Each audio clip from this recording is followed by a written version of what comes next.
Not all monsters hide under the bed. Some walk our streets, are stalking us from the sky above our heads, swimming alongside us in the lakes and rivers, and slipping between dimensions, leaving only the question of, did I just see that? What do you do when you peer into the darkness and something is peering back? Tonight, we uncover chilling firsthand encounters with the bizarre, the otherworldly, and the impossible with our guest, Nomar Slevik. I'm Dave Schrader, and this is my Paranormal 60. I'm not gonna stand here and listen to this baloney. He won't float. He doesn't stand for baloney.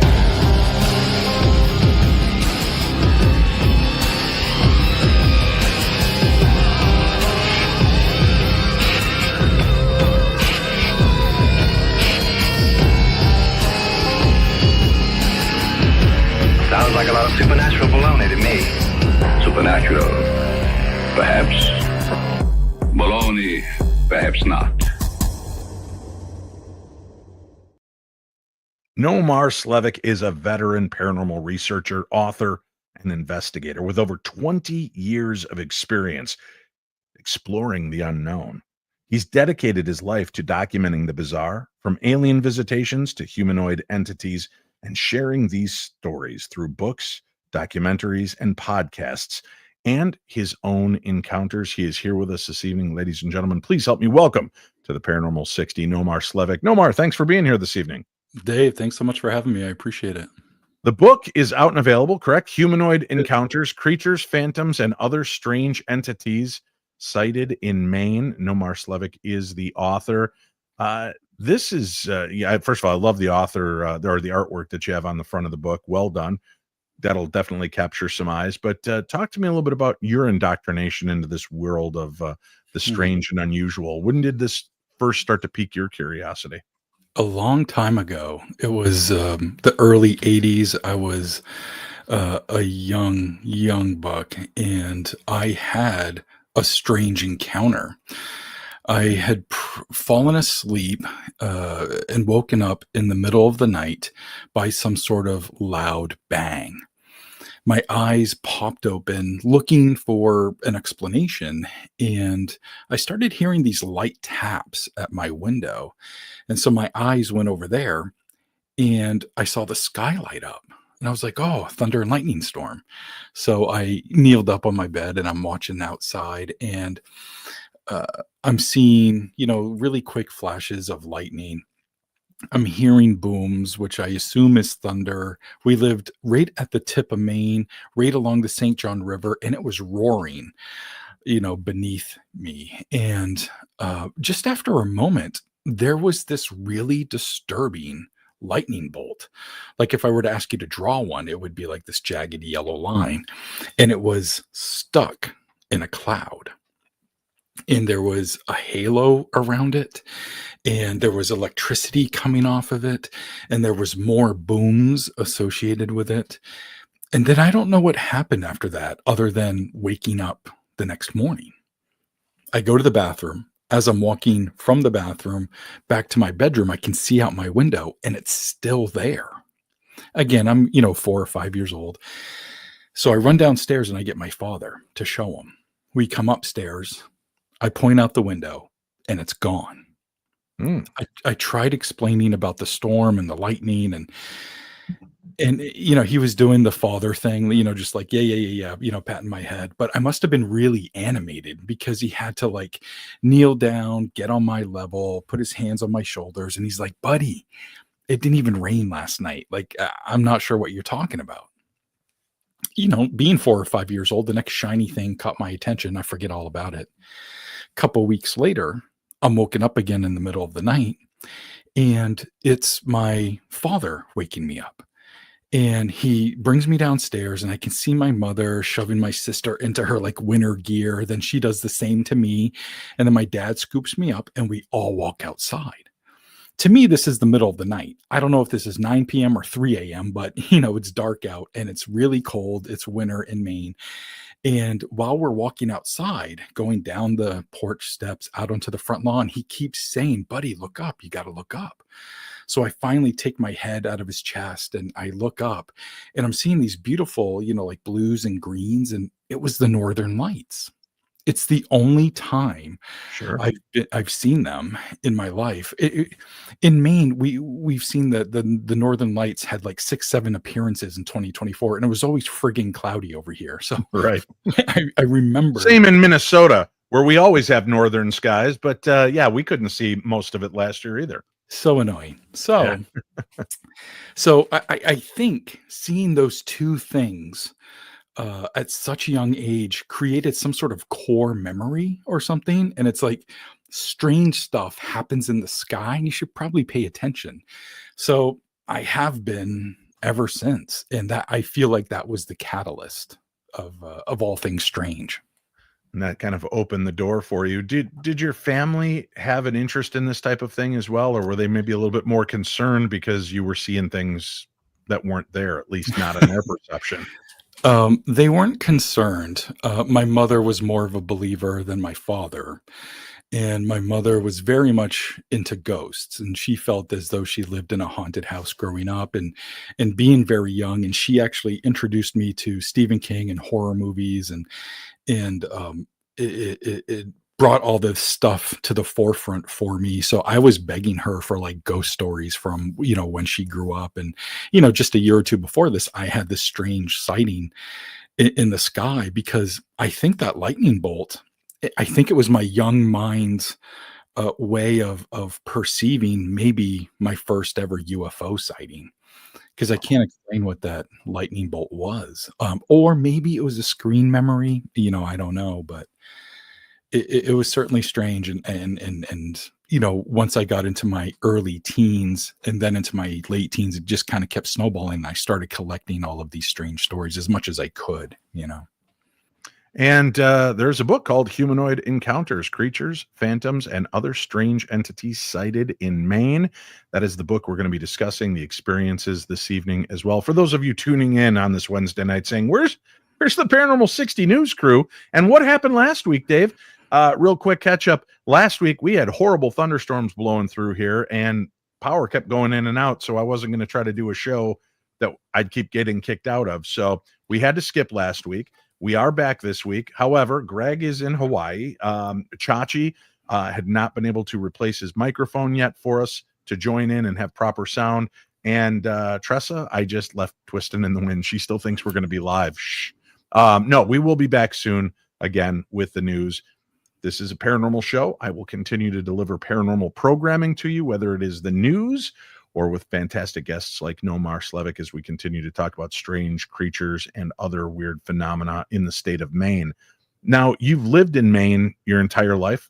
Yeah. There was a little stint where I was in Massachusetts, but yeah, essentially my whole life. And they let you back into Maine after you admit to having lived in Massachusetts? Yeah, I couldn't believe it. Did you have to get like a presidential sign-off on that? Yeah, something like that. Right. The East Coast has obviously got a lot of crazy activity, and that New England area, we have New England Legends podcast program on our audio network with Jeff Wonderful and Ray. show. Yeah, fantastic show. And they've always got some strange stories, but you sit there and you look and I'm like, why New England? Why the East Coast? Why would it be so rich with all of this kind of folklore and legends? What's your take on that, Nomar? Why do you think? It's an old area. It was occupied for thousands of years by the indigenous population, way before we came. Maybe that has something to do with it. I don't have a good answer. One thing I do know, I've been doing this for quite a while, not as long as you, but for quite a while. And I'm sure you would agree, there's way more questions than answers when you're doing this type of stuff. So, at this point in my life, I'm almost 50 years old. And what I really enjoy is sitting with a witness who experienced something strange. And I come to them with kindness and a non-judgmental ear so they can get this story off their chest. Whether I can share it or not isn't the point, as long as they feel okay. And, 9, 8, 7 times out of 10, they'll let me share the story, and that's awesome. But as long as I can meet with somebody and they feel a little bit better, after we're done, that's a huge part of it. And this weird thing that you have in the image behind us, that's not unlike some things people have seen, not just in Maine, but all over the world. And seeing something like that, that's going to change your life, Oh and yeah. if I can be a non-judgmental ear for them, I'm all for it. Do you think, because obviously the East Coast is where so many people made their way into our country, right? All of these different populists from around the world come here with their own beliefs, their own thoughts, maybe their own creatures they've brought with them from the other countries, the old countries, right? Yeah. A lot of people think, well, what do you mean that they brought with them? A lot of these things are kind of golems. They're creatures that are created or sustained by cultures and their beliefs. And it very well could be that that was kind of the original dumping ground, and why it's so active with strange creatures, from flying humanoids to, Mothman-like creatures, Bigfoot creatures, uh, lights, unknown phenomena like that. It does seem to be that, maybe that's just because of so many rich cultures, so many different belief systems coming in and bringing part of that into this stone soup of the supernatural. Yeah. Yeah, that's a wonderful thought process on it, and I could see that being true. And you said stone soup, like there's also something here with the land, that Okay. seems to like capture or embrace, if you will, and maybe records in some sort of way. Mhm. I can definitely see that aspect as well. Well, let's start talking about, I mean, obviously, as we talk about humanoid creatures, Yeah. give for new listeners and followers, and even some of the old ones that have been with us, what exactly is your definition of a humanoid creature? I sometimes I can play, or all the time I play a little fast and loose with what a humanoid creature is, but essentially it's something that is almost human, just from visible sight. You're talking a head, two arms, and legs. That could be a silhouette. That could be something tiny, but a head and shoulders and two arms and two legs, and or it could be something gigantic, something very much unknown, and even something ghostly. A lot of ghosts are reported as humans, and I use that as a humanoid figure as well. But that's my thought on what a humanoid is. Now, aside from gathering these stories, sitting down and being a place of comfort and uh, safety for experiencers, do you put yourself out in the field, Nomar? Do you go look into some of these stories and cases? I And do. yeah, Yeah. how did it take a lot of kind of convincing for you to go out in the field and actually start to look for these things yourself? No, no, I've always been very adventurous when it comes to this sort of phenomena. Now, just going regular camping, I'm all set. Like bugs freak me out. I have a problem with bugs. I have a problem with slimy things. Bears terrify me. Sure. But With good reason, Nomar. yeah, These are yeah, things that can eat us, pounce on us, and we've all seen The Revenant, right? I mean, right. There you go. right, yeah. So, but when I'll be the first though, somebody's like, this crazy thing happened behind my house. You got to come out and see it. I'm there, and I'm there in a second. How So often, though, do you get that call and actually go and find or see what they're talking about? that's much more rare. Right. Yeah, maybe a handful of times where something might have happened. I've had two of my own encounters with something humanoid that I did investigate on my own. So I was the witness in that sense. But being called out, I haven't seen something other than something ghostly. I haven't seen a creature or an alien when I've been called out to go check something out. So still on the bucket list. Still on the bucket list. Be careful what we wish for, Nomar. You might Yes. just get it, right? Yeah, very So what is much. your take on it when you have, obviously you want to be this place where people can come talk to you and not feel judged or mocked or ridiculed for what they do. But if you personally have not yet had these kind of encounters, is it hard for you to maintain some kind of excitement all these years in when you haven't had these experiences yourself? Um, I don't think so, and I have had a couple of my own, like, humanoid encounters, Hmm. but being with a witness and experiencing something that's the piece that hasn't happened yet, but all these years later, I still find it fascinating and I love documenting it. Even if I can't put it out publicly, it's a matter of like historical record. At the Right. very least, I don't have to use a name or something, but there's not a lot of people that are documenting this stuff. There's a bunch of weirdos like, you and me and, Ryan Sprague and, and all these fellas that are documenting these things. And I think that's very important work, whether it gets put out publicly or not. At least our files have this information.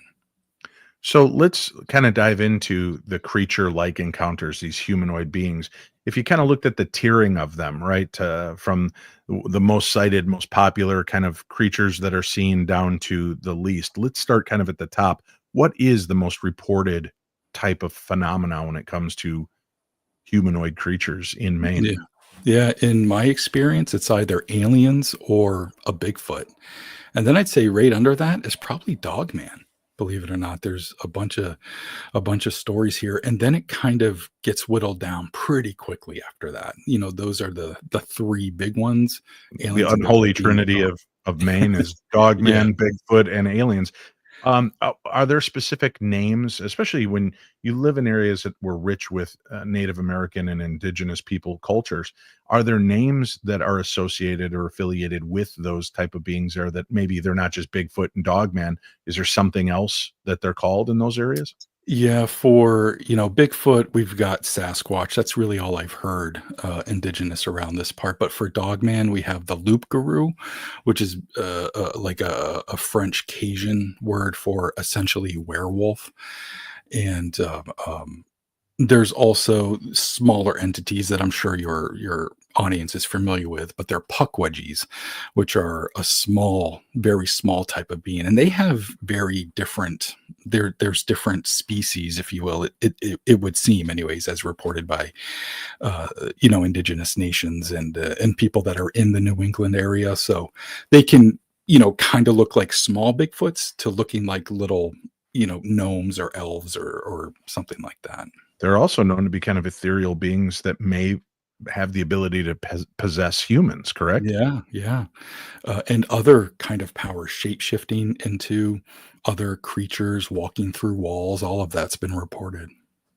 Is there a difference between a skinwalker and a shapeshifter, or is it just kind of the PR of the region that we're in? Yeah, I think it's the PR of the region that we're in. I think a lot of this, it's interesting you bring this up because a lot of this, Bigfoot people look at something through a certain lens, and then you get the paranormal community and alien hunters, and then the fringe cryptids, and people all have their own lenses. But I really think we're all experiencing or seeing and witnessing a lot of the same things, and we're Mhm. just using different names for it, you know?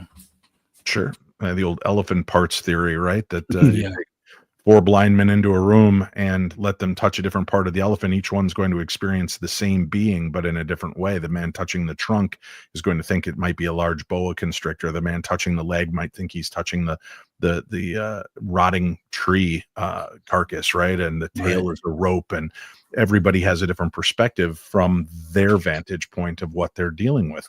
And I want to get into your experiences. We'll do that after the first break here, because I certainly want to know what kind of humanoid creatures Nomar Slevik has witnessed. Um, Mothman really seems to capture the attention of a lot of people. This large moth-like being, but now seems to have morphed in different places into like a giant Batman in the Yeah. Chicagoland area. And there are other creatures that seem to fall under the Mothman title, even though they don't really live up to the explanation. Or Yeah. I have the Mothman cats freaking out in my home right now. Apparently, they're fighting over their catnip supply. Um, there's all of these different takes on these different types of beings and what's going on. Overall, is there an element of this that you do still find you have to look at through a very skeptical lens, or I think are so. you pretty open to everything? I'm definitely open to hearing about everything. Mhm. But as far as my own personal belief system, it's definitely definitely wildly important to be skeptical. Also, when I present information, I do it as unbiasedly as possible. I want to present information to have a reader decide what they choose to believe. I think that's very important, and Right. try to not put my bias on it, you know? If you out of the top 3, Bigfoot, aliens, dogman, werewolf creatures, which of the 3 is the least likely for you to believe that they exist? I might be pretty much convinced about all of them. Okay. Yeah. All right. Yeah, yeah, and my opinion on Bigfoot has ebbs and flows, meaning is it a flesh and blood, undiscovered primate, or is it something more otherworldly? And right now I'm kind of like in the otherworldly camp, and I'll gain new information and that might change.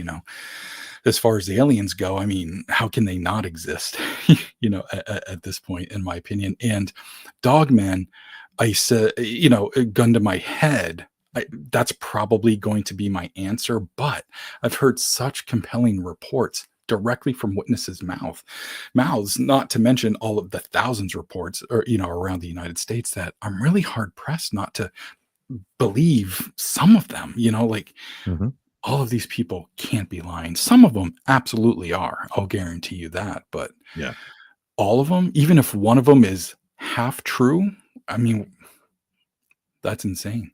To me, it's weird because growing up, I loved all these cryptid ideas and creatures from the Loch Ness monster to the Mothman to Bigfoot, but Dogman didn't really jump into my world experience or understanding until the Beast of Bray Road came out. And Mm, then once that door opened, it seems Pandora and her plethora of strangeness poured yeah. out upon the earth, right? I mean, Yeah, and I think Godfrey had a big part to do with that, with oh yeah, how believable she is and how she presents her information, because she's just gathering information too, you know what I right. mean? And As a journalist, sure. as a journalist, and how she came upon it with that sheriff with the folder, like, it's all very, you know, easy to digest. Why do you think that the Dogman didn't really become as prevalent in our understanding or as part of the cryptid world until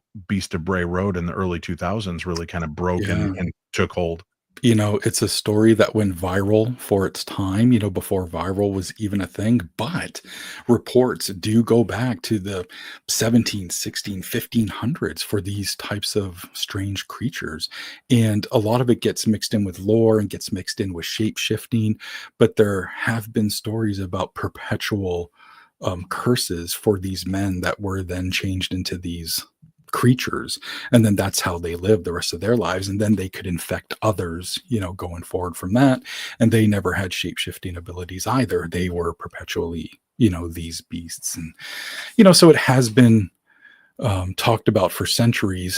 I think Godfrey did her thing and it went viral for its time. I really Right. think it comes down to that, because they've been around for centuries. Do you think these things exist and fall behind a cloak of global consciousness in a sense that other things rise to the forefront, and it's not until somebody like a Linda Godfrey comes back and peels that curtain back that it allows these beings to kind of have life breathed back into them again Yeah, yeah, and come forth? the way it's presented really helps, and I Sure. think she presented it in a very digestible way that wasn't, here's this petite journalist who's talking about something wild in such a calm and intelligent manner that you can't help but at the very least pay attention, you know? Right. And I think it's interesting too that I've talked to people, that when there's kind of this global acceptance of a creature or being, it seems that more and more people begin to see them. My only problem with that is, if that's the case, why are more people not seeing? And I'm being cautious with our audience and who might be listening with them, but why are more holiday characters not being seen? Mm, Right? I mean, if yeah. if it's just a global consciousness that's kind of breathing life, there's some of those characters that have been spoken about for centuries Yeah. and believed in. And why aren't we seeing that kind of same response as to if it's just a thought form, Right. right? And isn't that a weird aspect of the whole It really thought form is. concept? It Yeah, really is. And it's a weird aspect, but completely valid. Like, why isn't that coming up more? That's a really good question. And, it's not in it's, first of all, it's not cool. It's not in the collective, like the Mothman of Lake Michigan is much more compelling than, you know, something from folklore, like Krampus, if you will, although right. Krampus is pretty cool, but Yeah. They're all pretty cool, but that's yeah, what I was just thinking about is why aren't these things? And but with that said, I do know people like Chris Fleming who saw a large rabbit-like creature, and others that have responded to seeing things like some of these holiday yeah. characters. And So, they're few and far between. And there right, was even a strange story in Maine about a man-sized rabbit. They weren't seen around Easter or anything, but it was more drug fueled than actuality, in my opinion. But that's what the puka wants you to believe, Nomar. Right? It was Harvey the rabbit. Hey, right, folks, if you're into the paranormal and the strange and the wondrous world that we are talking about, the third annual Cryptids and Paranormal Conference is taking place this weekend in Farmingdale, New Jersey, and I'll be there.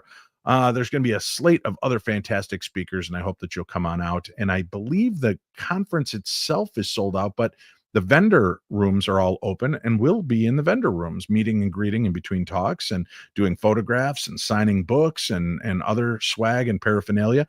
If you'd like more information and you are in the Farmingdale or surrounding area of New Jersey and would like to come on out and meet, greet, and say hi, get a chance to talk with us at our table, share your stories and hear ours, check it out, darknessevents.com. That's the website you want to go visit to get all the information you need to come find me all across the United States this year.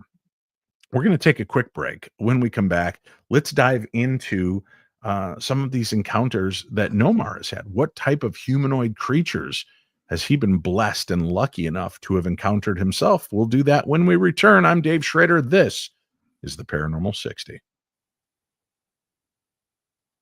Hey everybody, it's me, Bigfoot, and boy do I have something to tell you. So there I was, deep in the forest, minding my own business, snacking on berries, avoiding tourists, and trying to stream the live video of the Paranormal60 podcast. Notice I said trying. But thanks to my old cell carrier, no signal, or slow and spotty at best. And worst of all, the astronomical bills. Now, I might be a magical beast, but I still got a budget. That's when I stomped my way over to Mint Mobile. Man, that Ryan Reynolds is during me. And Mint Mobile plans were starting at just $15 a month. Mint Mobile gives you premium wireless service on the nation's largest 5G network. Yup, even works here in the woods. Don't ask how. I know nothing of your human sorcery or satellites. Either way, now I can FaceTime the Chupacabra with zero lag. You ever try explaining roaming fees to a Wendigo? It doesn't end well. Mint Mobile lets you keep your own phone, your own number, and all your contacts, so I didn't even lose Mothman's digits. Plus, no cryptic contracts or shady surprise charges. I use Mint Mobile, and if you've seen my footprint, you know I don't make small decisions. So listen, humans, this summer, skip breaking the bank, and you're back hauling in another overpriced bill. Head on over to mintmobile.com/P60 and start saving like a legend. That's mintmobile.com/P60. There's a link for it in today's program guide. Oh, and here's the legalese. Upfront payment of $45 for just 3-month 5-gigabyte plan required, which is equivalent to $15 a month. New customer offer for the first 3 months only. Then, full price plan options are available.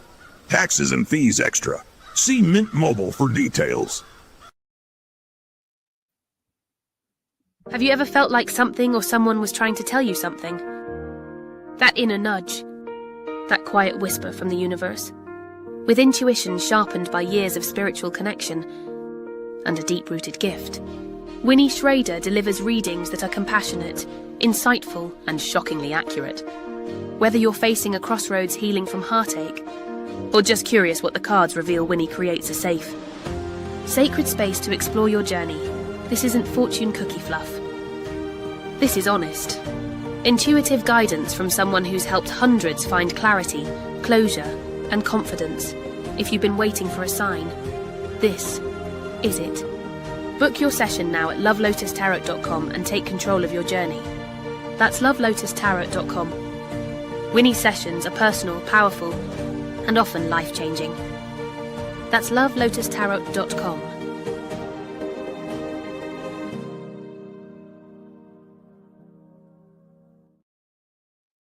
Welcome back to the program. Nomar Slevik, our guest this evening, and his book, Humanoid Encounters, Creatures, Phantoms, and Other Strange Entities Sighted in Maine.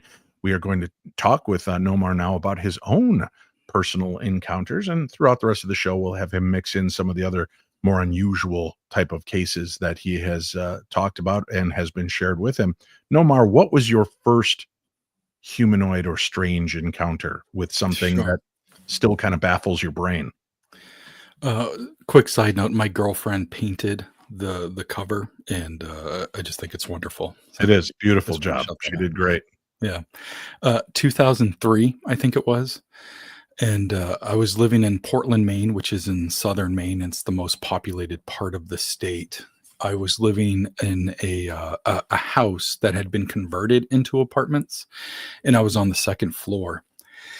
It was 2-3 o'clock in the morning. I know the time at that point, and I woke up to use the bathroom. To get to the bathroom from my bedroom, you walk into the living room, into the kitchen, then the bathroom. And I was just about to go from the living room into the kitchen. When you're about to step into the kitchen, there are these two large windows in the kitchen that overlook the parking lot. And there's an eave there that covers the porch below. When I looked out that window as I was entering the kitchen, I saw this thing perched on the edge of the eave. It was just a silhouette, basically, and it was facing away from me. And I know that because its back was to me, and there was two large wings folded on its back. Being half asleep, my weight shifted underneath me. I was like in the middle of walking, and the floorboard creaked. And when that happened, the thing tilted its head back as if to listen for me. And at that point, I saw a pointed ear on the side of its head. Okay. And it didn't turn back to look at me or anything. It stood up. And it was about 6 feet tall, approximately. And the wings shot out from behind its back with such speed and force. It was like a pitcher throwing a 90-mile-an-hour fastball to a catcher, rate. It sounded like that snap. And then it just gracefully fell off the roof and glided and flew behind the apartment. I'm not even thinking of the bathroom at this point. I turn on the lights, I go back in my bedroom, and I wrote everything down as best as I could, recall it. I didn't do anything till morning. Come morning, and it was just a few hours away, but come morning, I opened the windows that were right in that area to see if there was any sort of evidence left on that awning, and there was nothing. So I then went down into the parking lot, and there was a railroad that ran adjacent to the building, and there was a chain link fence, so I couldn't get on the railroad tracks, but I did check out the parking lot, which was dirt at the time, to see if there was any strange footprints or anything, and there's nothing. So I don't know exactly what that was, but during my research for this Humanoid Encounters book, I did find somebody who in 2022, not 2 miles as the crow flies, somebody else saw this black winged humanoid. They were driving to work early one morning. It was about 4 or 5 o'clock in the morning. The sun's just about to come up, and they think they see this person like paragliding or something. Hmm. And, and they're like, wait a minute, those are big wings. And they were stiff, they weren't like flapping or anything, but it to them, it was low enough that they saw a black silhouetted thing with legs and arms and wings and a head, and it was flying over Portland on their way to work. And they posted about it online. And I tried to reach out to the gentleman, but I couldn't get an answer back, which is too bad. But I was at the very least able to document his encounter, and I coupled it with mine to be like, well, about 20 years apart, but we saw something similar, you know. That's fantastic, right? And now in that area, you've got things like the Mothman character. You've had these large bat-like creatures. Some even call pterodactyl, like being the giant birds, right? But it also kind of folds into the Jersey Devil, doesn't it? Sure, absolutely. So you've got different elements. Now, do you think that these are, again, all the same being, just kind of misidentified or identified differently by different groups of people? Or do you think that there are subsets of these humanoid flying creatures, that there are different types and styles? There's probably subsets, I'm not comfortable with direct words, for Right. describing these things. I'd rather be more vague, but there's probably subsets. But again, it's kind of like as I get older and I'm thinking about the way the world works more, Mhm. and when witnesses are seeing stuff, even like when I see things, I almost wonder, like, are these interdimensional? Are there multiverses? And are all of these things existing at the same time right along with us, but we can only see them every once in a while because there's a bleed through, there's a tear. They've figured out how to travel out of into and out of dimensions, but we haven't figured that out yet. So I tend to kind of think of like ultra terrestrial, interdimensional, otherworldly, ethereal, when it comes to these really kind of strange things. Like Bigfoot kind of gets cited a lot. If the BFRO, a portion of those reports are to be believed. Mhm. But these winged humanoids, these pale crawlers, these night crawler weirdos, like they're much more rare. So And for listeners that don't know about the night crawlers, they literally look like about a 8-foot pair of Dockers pants just walking with nothing in them, right? They're just so strange. right. They're just kind of and many people have caught them on different types of cameras, Yeah. security cameras, ring cameras. Yeah, they're like walking. I always say they look like a walking pair of Dockers. I'm Yeah. surprised Dockers hasn't jumped on it as an advertising stunt. Right. Our pants are so good they walk for themselves, right? Yeah, it's strange. Do you feel that these things do pose us any kind of real threat, or do you think that they're just as interested in us as we are in them? Are we the high strangeness in their world? First of all, probably, but Okay. I think most of the time they probably don't pay us any mind. If what I say is true, that they can walk in between dimensions whenever they want, maybe they're used to us at this point. I don't know. So We're the vacation spot. Come on, kids, we're gonna go look at those weird fleshy things that are just the next universe over, right? And they're walking in, and the kids are like, "What is going on, Dad? this place is nuts. This place is bonkers." All right, so you big flying. It also sounds very gargoyle-esque, right? The way it was kind of Yeah. hunched over out there, just watching, and you don't feel like it was watching you. You just happen to catch it out there watching over whatever, as though it had just Yeah. taken a moment to rest. Yeah. That's kind of what it felt like to me. Like Was there I any happened upon noise? no, other than that smacking sound from the wings coming out. Right. No other noise. And I didn't even, because I lived in a pretty busy part of the city, where there's nighttime noise, all night. And I didn't even recall hearing the traffic noise. Now, that could just be because I was so caught up and so distracted by what I was seeing. And, that's probably what it was. But it is interesting that that does get reported. Sound becomes a vacuum, during these encounters. That could be, misinterpretation. But yeah, I was very much focused on the strangeness in front of me. All right. What's another one of the weird encounters you have actually had? Sure. So this was in February of 2020, like just a month before the world changed, so it seems like forever ago now. Right. But I was driving home on some back roads, and it was about 6:45 at night, almost 7. And I live in a very rural area, and this particular road has ditches on either side, and there's no place to pull over. And about 300 yards or so up ahead on the road on the left-hand side, I see this 5, 6 foot tall stick figure. And it was like bundles of sticks all wrapped into each other. And it was lanky. And it didn't have antlers. It had 2 sticks that stuck straight up from its head.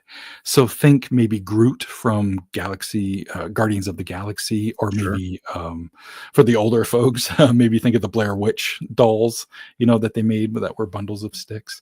It was a being like that. But this one was, or what I saw was inky black, just super, super black. And when my headlights hit it, it almost shined, like if you see like a June bug or something, if you're familiar Right. with what, or it was covered in oil or something. It was shiny. And it was standing on the road, and it took this exaggerated step over the ditch to walk into the woods as I was approaching. So I was going, 40, 45 miles an hour. So coming up on something 300 yards away, I came up on it pretty quick. My sighting lasted like 3 seconds. So I see this thing walk into the woods. I come up to where I think it walked in, and I just stopped my car in the middle of the road. It's back roads, nobody around. Right. And I put it in park, and I roll down my window, and I want to see if I can see it or hear anything crunching on the snow walking in the woods. There was nothing. Nomar, But- have you learned nothing from watching horror movies? I wouldn't be a researcher worth my salt if I at least didn't stop. Agreed. So, but while I'm sitting there for just a couple of seconds, this awful stench came into the car. It was, rotting meat and sulfur mixed together. It was awful. And, you hear about that with like Bigfoot or Dogman or demonic, hauntings or whatever. Even the black-eyed kids have Yeah, that rotting yeah. meat smell associated with them. I've never experienced that for myself, and it hit me so hard. So I was like, okay, I need to get out of here. And, it's 7 o'clock at night in Maine in the winter, and I had to put all 4 windows down to air it out. It was so awful for the rest of my ride home. So as soon as I got home, I wrote everything down, and I emailed it to a buddy just so I could make sure it was documented and somebody else could, read what just happened to me. And then something I never thought to do was to research my immediate area for any anomalies, and I ended up coming across in the same area this strange UFO encounter that happened in 1996. This UFO was kind of hovering over the water. I live near the water. It was hovering over the water, and these 3 people were driving down the road, and it's almost like the UFO took notice of it and decided to like hover over the car and pace it as it drove. And this gentleman was dropping off this woman, and there was her friend was with her, and she had to be dropped off despite the strange UFO thing that was happening, which they were all kind of freaking out about. So he drops her off. She gets out, and she's looking up at the UFO. It's probably treetop level, but over the car. Mhm. So they were like, okay, we got to get out. So he puts it in park. Now all 3 of them are out looking at it. This thing descends even lower, like halfway down from treetop level. And the guy wants to walk directly under it to look up. And they're telling him like, no, don't do that. That's crazy. But he's like, I have to. So he does. And he looks up and he sees inside of it, in his opinion, he's looking inside of it, and he's seeing like these weird geometric patterns, and he's seeing this weird piping structure thing. And then almost as if the UFO grew bored of them, it ascended and went back over the water and then eventually took off. And they were like, what the hell? And this all happened, within, 200 feet of this stick figure thing that I saw, some 30 years later. It's crazy. So why, folks, why would Nomar Slevik have these opportunities afforded him? Why would he be able to see these things when so many of us have an interest and we've experienced nothing?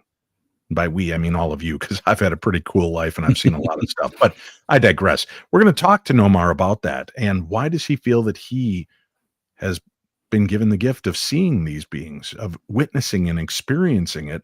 We'll find out his answers and more. Stay tuned. We'll discuss that next here on the Paranormal 360. Let me remind you, my friends, Broadhead Manor coming up July 18th and 19th. It is going to be an amazing weekend of rock and roll music and paranormal talks. Sam Beltrusis from the Curse of Lizzie Borden special I was a part of will be on hand. There's also going to be David Childers. I'm trying to look at some of these names on this very small poster I've got in front of me. I know Larry Eisler III is going to be out there. Our buddy Scotty Rorick. There are going to be so many other great speakers, but it is a full weekend of a lot of fun, and I hope that you'll come on out and be a part of it with us. And again, that's this July. If you'd like more information, go check out darknessevents.com. That's darknessevents.com. We will be back with more right after this. Oh, are you reading me? Come in. Hello? Greetings from the Shadow, and welcome to Shadowzine. My name is Jeff Belanger. I'm an author, podcaster, and explorer of the unexplained. For 30 years, I've been investigating the paranormal, UFOs, monsters, and things that bump in the night. Lately, you may have noticed how major TV networks and even social media networks have been pushing our favorite subject back into the shadows. I say good. That's why I launched Shadowzine, a monthly underground publication that covers your favorite topics in depth by some of the leading writers and researchers out there. If you're looking for 30-second TikTok clips, go somewhere else. If you're ready for a deeper dive, put down your phone and pick up Shadowzine. You can't find it in stores. This is old school print. Head to shadowzine.com and be part of the underground revolution. That's shadowzine.com, and I'll see you in the shadow. I'm part of that world. I love my Shadow Zine, and if you haven't picked up your Shadow Zines, you definitely have to. If you are into the strange and the anomalous, you're going to get a chance to investigate and see through the eyes of some of the journalists that have been picked to be a part of this project and hear from stories all around the United States and around the world. So make sure that you check it out, shadowzine.com, with our good friend Jeff Belanger. Speaking of good friends, we've got Nomar Slevik here. He is the author, at least as far as I know, maybe a new good friend of ours. So let's talk about his book, Humanoid Encounters, Creatures, Phantoms, and Other Strange Entities Sighted in Maine. We've been hearing about a few of his encounters with the strange and supernatural. My question to you then is the question that I always get thrown my direction, Nomar. Why, Dave? Why do you get to see ghosts and UFOs and Bigfoot? What about it is... why do you have that gift? And I noticed your mic is off, so I just want to make sure you're clear. There you go. Why do you think you have had the abilities to get to see and witness these things? I think it comes down to two things, and not that I've really thought about it a lot, because like you, when you're into this stuff so much, you become really desensitized, to a lot of it. So you're like, well, yeah, of course I've seen things, and it's like not a big deal, so it feels like it's not a big deal in my world right now. But I think it has to do with, I look for these things. I'm always paying attention. I'm driving down my long driveway just to get the mail, and I'm looking up, or I'm taking a bike ride in Acadia National Park and I'm keeping my ears open for whoops, from what might be in the woods, or I'll go around a corner that it might feel strange. I'm always willing to look and go after what these strange things are. So I think that's a part of it. And another thing is, I'm psychically open to it, I feel, and I think that will probably plays a huge part in it. So that's my 2 cents on it. Other than that, I have no idea. You think Right. Once we kind of have that door open for us, unless we actively pursue closing it, it Mm, seems to just get wider, right? We yeah, we become more a part of the fabric of the story of these legends. And that's what I always take it at as a gift, that we're able to see this. And I don't think there's anything necessarily special about Nomar and Dave other than they're two delightful gentlemen. But I think a lot of people, once you kind of give in to the possibilities and keep your eyes open, your ears perked, you will start experiencing and seeing and hearing things for yourself. Then you have the other side of it, right? You've got guys that have been out there and have been actively pursuing Bigfoot for 30, 40 years, and they've never had one glimpse. They yeah, haven't even caught a Bigfoot print, but they're still fascinated. I give them a lot of credit because to not have a payoff is yeah. like sitting at the same slot and dumping dollar after dollar into it without anything coming, but just for the love of the moment and of the game. Yeah, yeah. You got to give people like that a lot of credit. You and I are certainly lucky to have the amount of encounters that we've had, and but there's some people that have a fascination with UFOs or with ghosts or whatever that never had an experience, but they're a consumer of the media that's made from it, and that's okay too. There's no gatekeepers in my world. Just whatever you're into, cool. Have you ever felt endangered by one of your experiences? I one time I recall I was in Acadia National Park, which is the national park in Maine, and I was in an area of what we call the carriage roads, and I was riding my bike, and there was nobody around, and it got really quiet, and I started getting goosebumps for no reason. Hmm. And there was a bend coming up in the trail, and I stopped the bike and I said to myself, if I go around this bend, I'm going to see something that I think wants to harm me. Like, I was scared, and I'm typically not. So I feel, the spidey senses, for lack of a better term, were coming up, and I was like, Right. oh boy, I might be able to see something really cool if I continue, but it might be the point of no return if I do that. I enjoy doing this stuff. I don't want to die, like doing it, and you know what I mean? So yeah, that was the one where I turned the bike around. I'm like, I'm not going around that bend. Something is over there. Well, Crystal says this guy's a good storyteller. He has a great voice for it. So Thank you, Crystal. you're earning some new fans out there, Nomar. Yeah. Let's talk with the 8, 9 minutes we have left together. What are a couple of your favorite weird Mm. kind of hair-raising stories from Yeah. the book so that we can share that? Obviously, we don't want to give everything away, but let's keep Sure. teasing out some of these cool experiences. Sure. So one it's a very short story, but it's stuck with me, and it's because of the strangeness of it, I think. It's also very recent. I think it was 2019. This woman, it was summertime in Maine, southern Maine, and she's outside talking on the phone to her dad, I think, and her dog is with her, and her boyfriend's inside somewhere. And while she's talking on the phone, she notices that her dog is staring at something intently and is starting to growl. And it's growling in a way she's really never heard before. So she's like looking down at it, and she's like, "What the hell's wrong with you?" And she follows the dog's gaze, and the dog is staring at this creature, this alien that is knelt down next to a tree about 50 yards away from them. And so she's on the phone, and she's like, I gotta go. So she gets off the phone, and I think like the way she moved, like putting the phone down, kind of triggered the dog to be like, oh, okay, I can go after this now. So the dog took off running at this creature and was barking. And the creature immediately stood up. She said it was about 7 feet tall. Classic alien features, the big head, black eyes. And it started running away.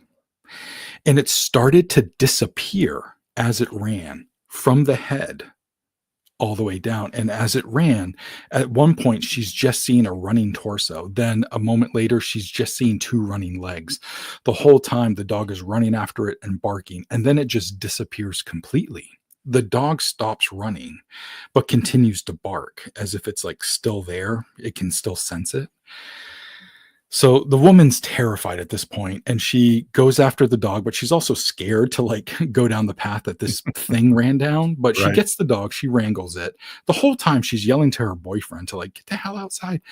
She gets the dog inside. The boyfriend comes running downstairs, and she starts to tell him what happened, and he believes her. So they go outside to see if there's any footprints or anything to, show that this thing was there, but they found nothing. So it was disappointing in that sense, but it also creeped her out. Like she couldn't get it out of her mind. Right. Like years later, like especially when I talk to her, years later, she'll close her eyes when she goes to bed at night and still see it. It's That changed her life. PTSD. Yeah, absolutely. So short and sweet story, but geez, it's creepy, and I love it. It's such a strange story. All right. Give me another weird kind of story. Maybe not just dog man, Bigfoot, Yeah. alien. What else do you have going on?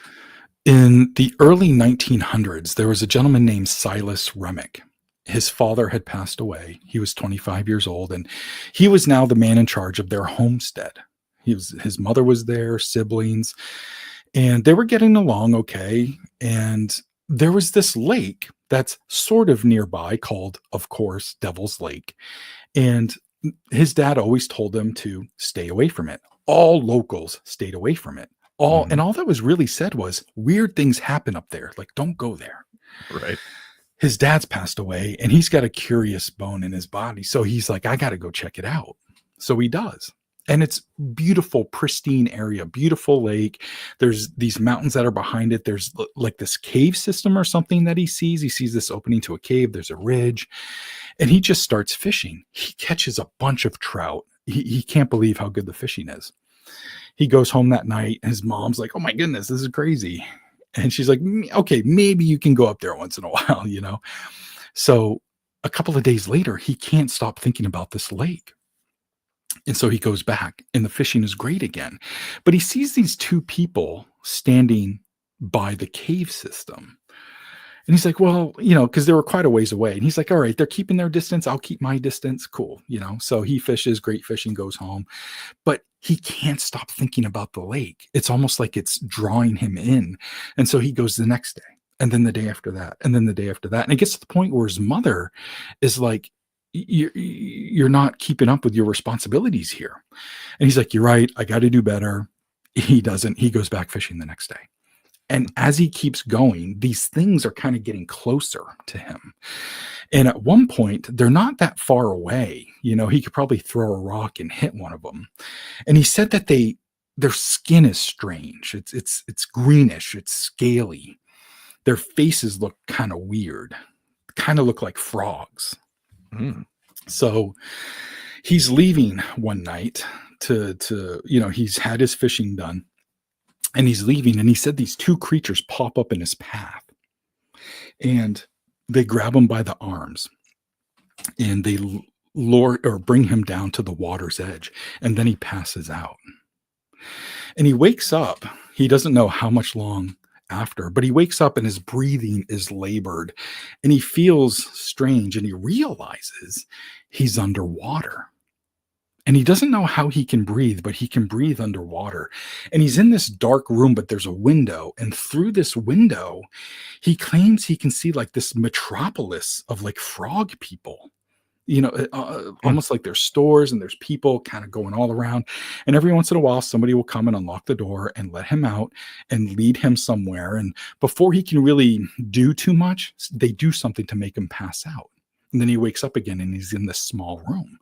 So he ends up finding this piece of paper. It's all wet, but he finds out that he can write underwater. So he writes what's happened to him, because he doesn't know if he's ever going to be able to get home again. Right. So he writes what happened to him, and he puts it in a jar, and he lets it go. And the story is that these two fishermen were happening to go by when this jar with this paper in it went by, popped up out of the water. They heard the splash, they grabbed the jar, they try to read it, but it's tough to read. So they dry it out on the banks, and it dries out, and they read the story that I just told you. But Silas was never found again. This is a legitimately missing man from the 1900s. And this is the story, the lore that's associated with it. The book that I found it in is from the early 1900s, and it's called Maine in Verse and Story. So there's some stories in it and there's some poetry, but there's this one story about the frog people of Maine, and it's titled very modern. It's called The Remick Case. It's a very modern title for everything else that's in this book. And it's the one story in it that reads like a true story. I don't know what to make of it, but I love that I was able to find a frogman story from Maine, because I just love the Loveland Frogman and Right. other aquatic stories, So I was so happy to find this. Pick up his new book, Humanoid Encounters, Creatures, Phantoms, and Other Strange Entities Sighted in Maine. Nomar Slevik is the author of the book. It's out and available. And don't just read it, rate and review it. As we always say, rate and review it, because that goes a long way to help out our authors and our friends. Absolutely. Get more eyes onto it. Nomar, thank you so much for joining us this evening and sharing some of these stories with us. Yeah, thanks so much for having me. Had fun. Thank you. It's a pleasure. Always a pleasure to get a chance to talk to somebody new on the program and get a chance to hear the tales that they have brought forth. From menacing figures that vanish into thin air to humanoid entities that seem to defy logic. These stories they're more than folklore. They are, in a way, fact. A big thank you to Nomar Slevik for joining us and sharing these chilling cases from his book, Humanoid Encounters. Be sure to grab a copy. The link will be in the show notes, and keep your eyes open, because sometimes we're always being watched from the land, the water, and the skies. And in this case, all three at once. Not to mention the thing standing behind you, my faithful listener, right now. All right, maybe not. May the darkness of this world be just a little lighter with the information and the encounters that we share here each week. Until next time, stay curious, stay safe, and stay weird. I'm Dave Schrader, and this has been the Paranormal 60.